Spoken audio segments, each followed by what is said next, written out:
मुझे गांव पहुंचने में 10 मिनट लग गए। घर पहुंचकर मोटरसाइकिल खड़ा किया और अबू से दरियाफ्त किया कि कौन फौत हुआ है। मुझे पता चला कि तनवीर नाम का लड़का, जिसकी उम्र 20 साल थी, वो दिल का दौरा पड़ने से इंतकाल कर गया है। इतनी कम उम्री में दिल का दौरा बहुत अजीब बात लगती थी। खैर, मैंने पानी पियाने और थोड़ा आराम करने के बाद फोतग्गी वाले घर जाने का फैसला किया। हसब मामूल फोतग्गी वाले घर के हालात क़ियामत से कम न थे। मैं मैयत का चेहरा देखना चाहता था। कुछ देर बाद बॉडी को गुस्ल दिया जाने लगा। मैं भी उठ खड़ा हुआ। लाश को गुस्ल वाले तख्ते पर लिया गया और जैसे ही मेरी नज़र उसके चेहरे पर पड़ी, मेरे पांव उखड़ गए और मैं गिरते गिरते बचा, क्योंकि इस लाश का भी वही हाल था जो पिछली 2 लाशों का हुआ। वही ज़दर रंग, ऐसे जैसे खून चूस लिया गया हो। ये इत्तेफाक नहीं हो सकता था। अब वहां पर मौजूद सब लोग हैरान और खौफज़दा थे। 3 फोतगियां, तीनों को दिल का दौरा और मुमासलत, हर कोई बात कर रहा था। ये सब इत्तेफाक नहीं हो सकता। खैर, अब मेरे शक का दायरा मजीद जान पकड़ गया जब मैंने सुना कि तनवीर बकरियां लेकर इसी तरफ गया था जहां वो इमारत थी, और जब घर आया वो काफी डरा हुआ था, जैसे इसने कोई खौफनाक शय देख ली हो। फिर वो बकरियां लेकर डेरे पर चला गया। वहां से जब काफी देर से वापस नहीं आया तो इसका भाई उसे देखने गया। इसके भाई को वहां डेरे के मकान से तनवीर की लाश मिली। डॉक्टर ने बताया वो मर चुका है और मरने की वजह हार्ट अटैक बताई। अब सारे गांव वाले इस मौत से मशकूक हो चुके थे और बहुत सी बात कर रहे थे। खैर, जनाजा पढ़कर मैं वापस घर आ गया। अजीब सी कफीत थी हर तरफ। वो गांव जो इतना पर रौनक था, चंद दिनों में सुनसान सा लगने लगा था।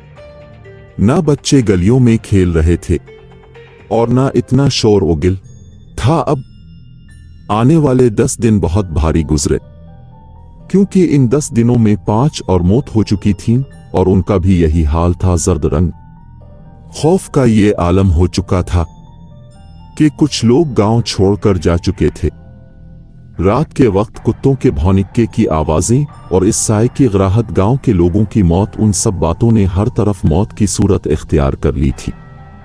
मुझ जाब की तरफ से रहने के लिए फ्लैट मिल चुका था, मगर मैं यूं गांव छोड़कर नहीं जाना चाहता था। मेरा 55 यहां गुजरा, यही जवान हुआ। मैं अब फैसला कर चुका था कि मसले को आ तो खत्म करूंगा या खुद मर जाऊंगा। मैंने गांव वालों को इकट्ठा करने का सोचा और मस्जिद में इकट्ठा करने के लिए ऐलान करवा दिया। शाम के वक्त चौधरी अफजल के घर सब इकट्ठे हो गए। इन सब को मालूम था कि वो यहाँ किस मकसद के लिए इकट्ठे हुए हैं। सब इस बात पर राजी थे कि मौत का ये सिलसिला किसी न किसी तरह इस साए और इमारत की वजह से हो रहा है। इनमें कुछ कह रहे थे इस इमारत को गिरा दें और कुछ कोई और राय दे रहे थे।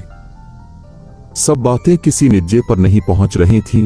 लास्ट पर सब मेरी तरफ देखने लगे कि मेरी क्या राय है, क्योंकि मैं इस मनहूस साए के रूबरू हो चुका था। मैंने कहा कि अगर वो साया इन मौतों के पीछे है तो इस इमारत को गिराने से कोई फायदा नहीं होने वाला। अगर हमने ऐसा किया तो हमसे वो इसका इंतकाम जरूर लेगी। एक बात जो मैंने नोट की थी वो थी कि अल्लाह के ज़िक्र से वो बदरू बहुत डरती है, क्योंकि जब मैं इसके रूबरू हुआ था तो मैं सूरत अल-नास पढ़ रहा था, जिसकी वजह से वो मुझे नुकसान नहीं पहुंचा पाए। हो ना हो हमें किसी कामिल मस्जिद इमाम को यह वाकया सुनाना चाहिए ताकि वो हमें इसका कोई हल बता सके। लास्ट पर मेरी बात सुनने के बाद सब इस बात पर मुत्तफिक हो गए और ये काम मुझ पर छोड़ दिया गया। मैं वक्त ज़ाय नहीं करना चाहता था, क्योंकि पहले ही बहुत नुकसान हो चुका था। सो मैं एक मस्जिद इमाम को जानता था। मैंने सारे वाकयात फोन पर सबके सामने इमाम साहिब को बताया। इमाम साहिब ने खामोशी से सारी बातें सुनी और कहा कि ये बहुत ही खतरनाक साया है। इसको खत्म भगाने के लिए मुझे मेरे उस्ताद की जरूरत पड़ेगी। मैंने कहा कि इमाम साहिब जो भी करना है जल्दी करें, हर रोज गांव में मौत हो रही है। इमाम साहिब ने कल सुबह का वक्त दे दिया। खैर, हर बात फाइनल होने के बाद सब अपने घरों को वापस चले गए। वक्त काफी गुजर गया था। आज भी गांव सुनसान था। मैं घर आ गया। मैं और मेरे अबू आज घर अकेले थे। छोटा भाई शहर पढ़ता था। इसीलिए वो कभी कभार ही गांव आता था। वैसे भी इन वाकयात के बाद अबू ने उसे ज्यादा गांव आने से मना कर दिया था। खैर, खाने के बाद मैं बिस्तर पर लेट गया। हसब मामूल आयतल कुर्सी और 4 कुल पढ़कर आंखें बंद कर ली। नींद ने कब मुझे आ लिया पता नहीं चला। एक अजीब बदबू की वजह से मेरी आंख अचानक खुल गई। बदबू बहुत गंदी थी, जिसकी वजह से सांस लेने में दुश्वारी हो रही थी। घड़ी पर टाइम देखा, 1:18 हुए थे। मैं उठा और बाहर की तरफ आ गया। गौर करने पर महसूस हुआ कि ये बदबू सिर्फ मेरे कमरे में ही आ रही थी, बाकी कहीं से नहीं। मैं वापस अपने कमरे में आया, फिर से वही गंदी बदबू। अचानक खिड़की खोली, जैसे हुआ कि झोंके से कोई सियाही माइल हुआ कमरे में दाखिल होने लगा। मैं दौड़कर खिड़की के पास गया और जैसे ही मैंने खिड़की के पार बाजार में देखा तो मेरी जान हल्क में अटक गई, क्योंकि बाहर वही सायानुमा औरत मेरे कमरे की खिड़की के सामने बाजार में खड़ी थी। मैं लड़ खड़ा गया। अल्लाह की पनाह, इसका चेहरा इतना भयानक था कि कमजोर दिल वाले इसकी शक्ल देखते ही मर। 2 फुट लंबे चेहरे पर बाल लहरा रहे थे, चेहरे का मांस उखड़कर लटक रहा था। खुदा की पनाह, आंखों की जगह आग दहक रही थी। दांत मुंह से बाहर और सिया मादा मुंह से बाहर निकल रहा था। मौजूद न थे। ऐसा लग रहा था जैसे वो हुआ में मुअल्लक है। खौफ से जिस्म में कपकपी तारी हो गई थी। फिर एक आवाज सुनाई दी कि अगर तो बाज ना आया तो कल तेरी बारी है। आवाज इस कदर तेज थी कि पूरे गांव में सुनाई दी होगी। फिर मेरा नाम लिया गया। मैं सामने बुत बना खड़ा हुआ था, ऐसे जैसे जान ही ना रही हो। इसके बाद खामोशी हो गई। इतनी देर में पूरे गांव में लोगों की आवाजें आना शुरू हो गईं। अबू मेरे कमरे में आ गए। उन्होंने मुझे संभाला और पानी पिलाया। अब बाजार में लोग इकट्ठे हो गए थे। मैंने खुद को संभाला और दौड़कर बाजार में चला गया। वहां लोग इकट्ठे हो गए थे। इस आवाज ने सबको जगा दिया था। हर कोई आयतल कुर्सी पढ़ रहा था। सारी रात हमारी ऐसे ही गुजरी और अब यह साबित हो गया कि वो बिला ही सारी मौतों की वजह है। उसका मुझे यूं मौत की धमकी देना, इससे पता चल गया था कि से ये मालूम हो गया था कि मैंने ही उसे खत्म करने का इरादा किया हुआ था। खैर, अब सुबह की रोशनी तक सारे गांव के लोग आयतल कुर्सी की तिलावत करते रहे। ये बात तय थी कि अगर आज इसका खात्मा ना हुआ तो मैं कल का सूरज नहीं देखूंगा। हम लोग बेसब्री से इमाम साहिब का इंतजार कर रहे थे। सारे काम छोड़कर हम सब एक जगह इकट्ठे हो गए थे। दिन 1 बजे इमाम साहब और उनके साथ एक इंतहाई नूरानी चेहरे वाली शख्सियत थी, तशरीफ ले आए। खैर, हम जो परेशान थे, इसमें इन लोगों की आमद एक रोशनी की किरण की तरह थी जो अंधेरे का दामन चीर दे। इमाम ने हाल चाल पूछा और मैंने रात होने वाले वाक़ये की तफसील सब बयान कर दी। इस रूहानी शख्सियत ने एक नज़र मुझे देखा और यही कहा कि तुम खुशकिस्मत हो। उसने कहा कि वक्त कम है, चलो इमारत की तरफ। सब लोग इमारत की तरफ बढ़ने लगे। मैं इमाम और रूहानी शख्सियत के साथ आगे आगे चल रहा था, क्योंकि इसने मुझे अपने साथ रहने को कहा था। जैसे ही हम गांव से बाहर निकले, आंधी आ गई। ये आंधी का मौसम नहीं था। इमाम ने कहा कि इस बिला ने अपना काम शुरू कर दिया। जैसे जैसे हम आगे बढ़ रहे थे, आंधी तेज हो रही थी। ऐसे लग रहा था कि आज ये हमें उड़ाकर साथ ले जाएगी।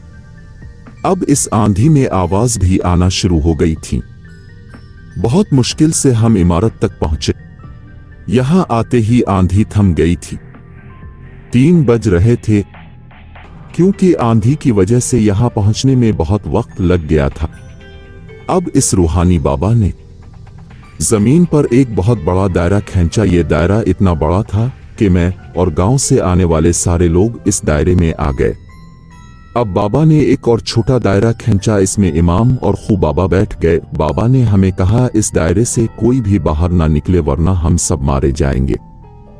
खैर, बाबे ने कुरानी आयात की तिलावत ऊंची आवाज में शुरू कर दी। पहले पहले तो कुछ ना हुआ, मगर 5 मिनट की तिलावत के बाद इमारत से चीखों की आवाजें आना शुरू हो गईं।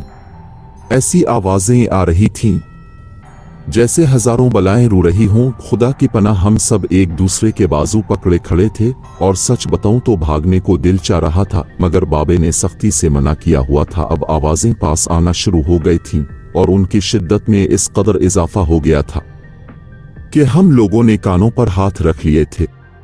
बाबा जी अब और तेजी से तिलावत किए जा रहे थे। फिर अचानक इमारत का गेट इस जोर से खुला कि सारा गेट टूट गया और काफी दूर जा गिरा। अब एक बहुत ही खौफनाक मखलूक इस रास्ते से बाहर नमूदार हुई। ये इतनी भयानक थी कि गांव के कुछ लोग बेहोश हो गए। हम सब नीचे दायरे में बैठकर ये सब देख रहे थे। अल्लाह की पनाह, आज असल में वो बिला अपने रूप में आई थी। चेहरा इस कदर भयानक के भयानक लफ्ज कम पड़ जाए। उसने आते ही सीधा बाबे पर हमला करना चाहा, मगर दायरे की वजह से वो ऐसा ना कर पाई। फिर वो हम लोगों की तरफ आई। इसका उधर आना था कि 10 लोग और बेहोश हो गए। हम उन्हें पकड़कर बैठे थे ताकि दायरे से बाहर ना गिर जाएं। इस बिला ने हमारे दायरे का चक्कर लगाया, मगर वो हमला ना कर सकी। ये सब इस दायरे की वजह से हो रहा था। आखिरकार वो एक जगह साकित हो गई और पूरे जोर से चीखने लगी। बाबा जी मुसलसल तिलावत किए जा रहे थे। फिर यकदम बाबे ने अल्लाह अकबर, अल्लाह अकबर, अल्लाह अकबर 3 बार कहा। उसके साथ ही इस बिला का जिस्म आग में तब्दील हो गया। इसकी नजरें मुझ पर टिकी हुई थीं, जैसे कह रही हो मेरी मौत का जमींदार तो है। अब इसका जिस्म राख में तब्दील हो गया और हुआ में उड़ गया। बाबे ने एक बार फिर अल्लाह अकबर का नारा लगाया और दायरे से बाहर आ गया। हमने बेहोशों को होश में लिया और सब दायरे से बाहर आ गए। खेल खत्म हो चुका था। रात खामोश हो गई थी। सब अल्लाह के रूबरू सजदे कर रहे थे। थोड़ी देर बाद सब वापस गांव की तरफ आने लगे, मगर इमाम साहब और रूहानी बाबा ने वहीं से इजाजत ले ली। आखिरी बार मैंने बाबा से पूछा, बाबा वो क्या बिला थी? बाबा मुस्कुराए और कहा, तुम बहुत खुशकिस्मत हो, और आगे बढ़ गए और जाते हुए कहने लगे, मौत का साया। साल बीत गया, वक्त की नदी बह रही है, मगर मुझे वो भयानक दूर आज भी कल की बात लगता है। मगर मैं अल्लाह से दुआ करता हूं फिर कभी ऐसा वक्त ना आए।